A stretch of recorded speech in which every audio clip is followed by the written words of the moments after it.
Salut les gars, on attaque avec du jamais vu comme promis, grâce à Mimol Midur, qui a tout organisé et tout financé.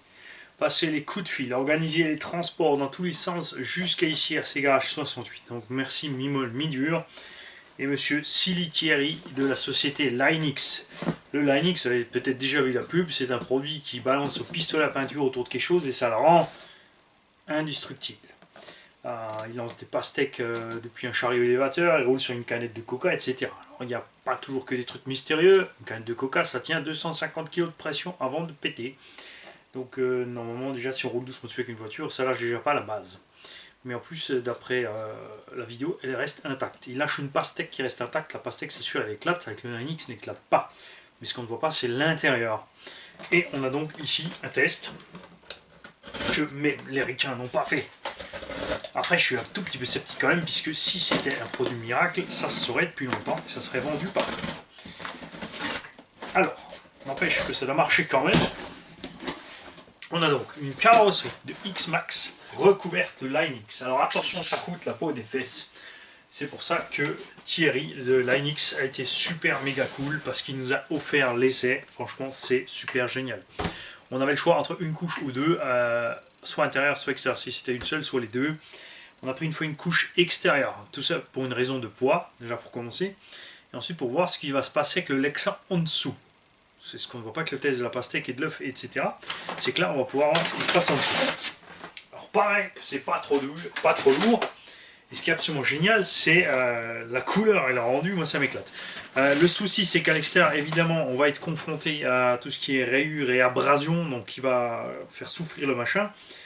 Le peindre à l'intérieur de ce côté-là, c'est peut-être mieux, mais après, si c'est pas à l'intérieur, c'est le Lexan qui va souffrir dehors. Donc voilà. On va donc tester ça par rapport aux indestructibles qu'on a reçu donc de plusieurs fournisseurs déjà. Je vous rappelle qu'on a donc Pro Body Shop, c'était RC Garage 44 qui nous a fourni celle-ci. Pas fourni, on l'a acheté. On a DeWitt qui nous a fourni la blanche et on a RC Mania qui nous a fourni tout plein. Et trêve de bavardage, voici la bestiole.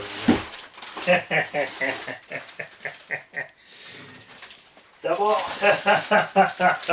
je me disais elle est bien lourde cette carreau, malgré qu'on me dise c'est pas lourd. Alors, il y a Mimol qui m'a mis. Alors les mecs, arrêtez de gaspiller le scotch armé, ça coûte la peau des fesses, gardez-le pour les carrosseries. Qui m'a mis toute une boîte de Haribo. Et un petit mot. Petit mot, une page, deux pages, trois pages. Salut poulet! Voici la carreau Linux, comme promis, je ne l'ai pas eu dans les mains depuis son traitement, donc je ne sais pas à quoi on doit s'attendre. Thierry Silly a été très sympa et est curieux de voir ce que ça donne. Je vais aussi proposer de nous mettre des stickers Linux à mettre sur les voitures pour les vidéos. J'espère que ça pourra le faire pour que le tarif soit cool, ça nous donnera au moins un aperçu du prix. Effectivement, puisque il faut traiter plusieurs carreaux à la fois, on ne pourra pas faire traiter, si ça fonctionne, hein, faire traiter qu'une carreau à la fois, il faudra qu'on balance un paquet, en fait. Alors, deuxième page, donc normalement, toi et Thierry avez eu un petit cadeau dans le carton. Je te remercie encore aussi pour le shrapnel, mon prochain investissement lui est réservé. Mario Caro. Je commence à douter pour cet été, je suis un peu dégoûté, mais bon c'est la vie, oui, parce que Mimol et moi on voulait se voir, mais c'est niveau planning de chacun, c'est chargé à mort, chacun. Alors, il en reste, c'était pour moi. Voilà. Alors, merci deux fois Mimol. Et maintenant, sans plus attendre, déballons donc cette chose. Voici ce que ça donne le Linux. Alors c'est noir, pas paillette, mais c'est rugueux comme du crépi. Et ça donne un effet de peinture machin métallisé.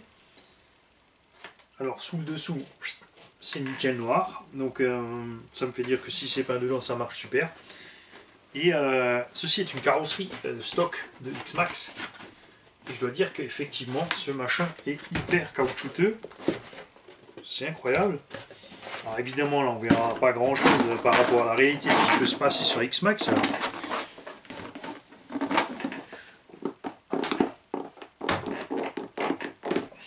Oui, j'y vais doucement, mais c'est pas à moi. On a le droit de faire des tests, mais il faut pas faire les gogoles. Oui, nous allons, contrairement à certaines chaînes qui testent des trucs, pas faire les débiles avec. On va pas le mettre sous une voiture ou n'importe, c'est pas le but. Le but, c'est de le tester en conditions réelles. Donc là, j'ai simulé un écrasement après que Manny ait loupé son backflip. Et le point faible, toujours, effectivement, c'est cette benne. Si, ça a l'air pas mal. Honnêtement, franchement,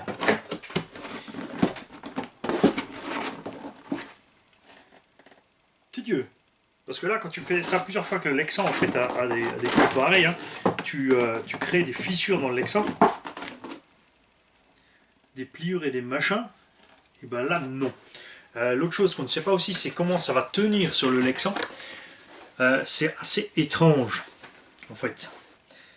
Puisque on se dit qu'à force de plier et de machin, ça va se décoller de là, et c'est là que les ennuis vont commencer. Donc là, forcément, j'ai fait le gros goré, j'ai fait 2-3 petites pliures dedans. On a des traces, mais rien de méchant. Nous allons donc équiper cette carrosserie d'un arceau. Et ensuite, on va rouler en conditions normales. Pas de piste de bicross, pas de skatepark. J'ai envie quand même, Mimol, ça démange. Hein. Je te l'échange contre un Mario. Comme ça je peux faire le goré sans limite avec. Voilà. Donc après les tests, nous verrons ce qu'on fait. Ensuite, si vraiment ça fonctionne, à voir pour les gens qui sont intéressés. Il ne faut pas oublier le coût de départ d'une carreau, une 60aine d'euros. Après, si on s'est mis à plusieurs, les mecs, il faut se sortir le doigt. Si on s'est mis à plusieurs, si par exemple on dit à RC Team ou n'importe qui ou au Bright, on veut 20 carrosseries, parce qu'on est 20, et qu'on envoie 20 carreaux à Linux qui peut nous traiter les 20, niveau prix, ça sera jouable, puisqu'une carrosserie indestructible, ça coûte quand même encore 110 euros. Mais elles ont prouvé ce qu'elles valent. Ça devient moche après sur les retournements et compagnie, ça devient mat et râpé, etc. Et ça, on ne sait pas ce que ça va donner, surtout là, comme dit, on a peint dessous, dehors. Donc il faudrait en faire une à la limite encore dessous, il faudrait en faire une dessus-dessous. Niveau poids, ça a l'air pas mal. On va peser ça. Donc même si c'est pas un bon test pour la carreau, ça sera de toute façon un bon test pour Thierry de Linux. Pour voir les domaines d'application. 720 grammes contre 485. Ah, attention, avec une seule couche de Linux, on est plus lourd qu'une incassable. La carreau d'origine doit faire à peu près les 420 grammes par là. Donc ça pèse quand même son poids. Ensuite, il faut voir aussi autre chose, c'est qu'on pourra, là, pour mettre des stickers sur les vitres, ça va être chaud. Donc pour la déco, quand c'est peint dehors, c'est chaud. Après, quand c'est peint dedans, ça devrait être jouable de pouvoir peindre ça tranquillement dehors. Alors, je vais essayer de mettre en ligne cette vidéo encore ce soir pour que vous l'ayez avant toute la série qui vient mercredi, le 4 juillet, demain. Je ne sais pas si ça va marcher, il va falloir que je fasse vite. Salut!